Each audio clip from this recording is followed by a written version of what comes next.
Alarming report on how our changing climate could see glaciers disappear altogether from Spain's Pyrenees within just a few years.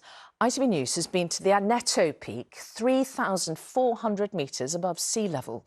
It's thought glaciers have been there for 100,000 years, but global warming is forcing rapid change there, and scientists told us they're seeing the highest temperatures ever recorded. They fear there is now no hope of keeping glaciers in the Pyrenees, and that has really worrying implications for Europe's other mountain ranges. Our science correspondent Martin Stew has this special report. Standing at 3,404 metres, Aneto in Spain is the tallest mountain in the Pyrenees. Reaching the top involves crossing Paso de Mahona, Mohammed's Step. I think here is the most difficult part. Okay. A rocky scramble with a vertical drop either side. If you look, there are always good spots. Yeah, good handholds.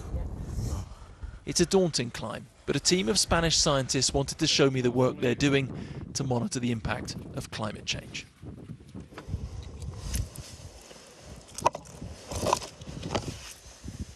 At the summit, they're changing batteries in their thermometers. We are measuring air temperature and relative humidity. Last year was the warmest they've ever recorded.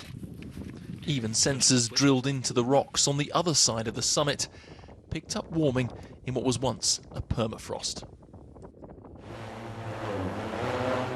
To measure how these temperatures are impacting the Aneto glacier, Jesus flies a drone to plot the size and depth of the frozen river of ice.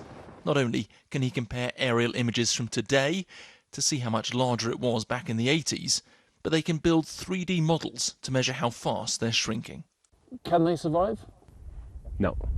With the climatic conditions that we have nowadays, it's just a matter of time that all the glaciers in the Pyrenees will disappear. Some of them will do it in 1-2 years. Maybe in some areas we have ice for the next 10 or 20 years, but the future of the glaciers in the Pyrenees is that they will disappear.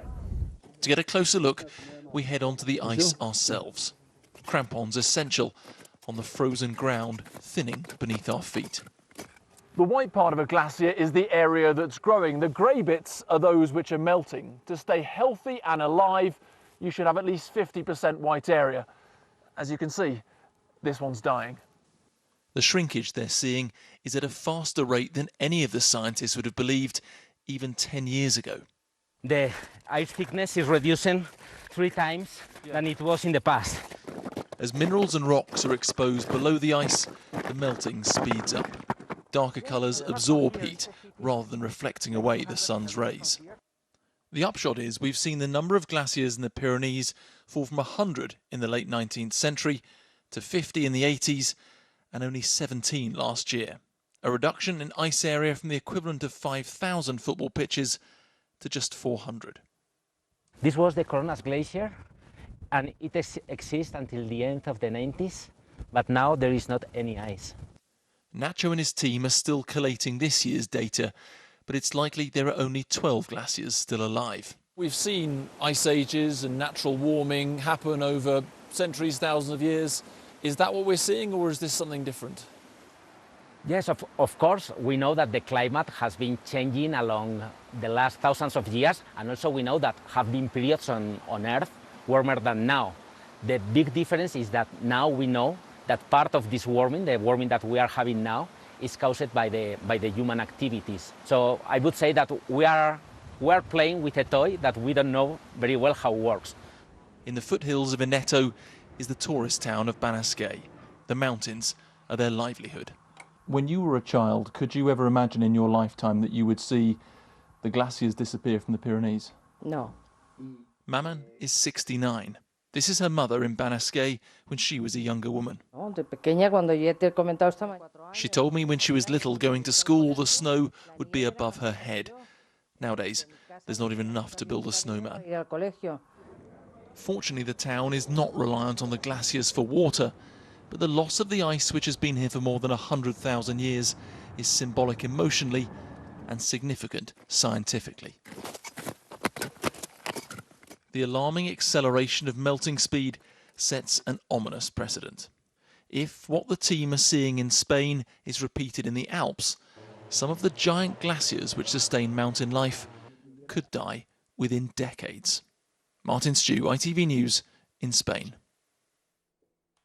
It's really sad, isn't it? But how much of a warning is this, Martin? Well, it is concerning. We know that glaciers have been melting for a long, long time. It's the speed that's the worry. I mean, I was playing with a new bit of satellite software we've got this afternoon, and I looked back, it only goes back to 2016. I looked at the satellite images then, which we can have a look at, of Aneto. You can see the glacier as the white area there. And then I looked at the satellite image from just this afternoon, and you can see the dramatic change. It's really, really shrunk. That's in just 7 years.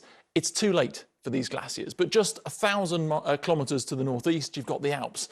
In Switzerland there, they saw 10% of glacial ice melt in just 2 years. That's the same amount of melt they had in 30 years between 1960 and 1990.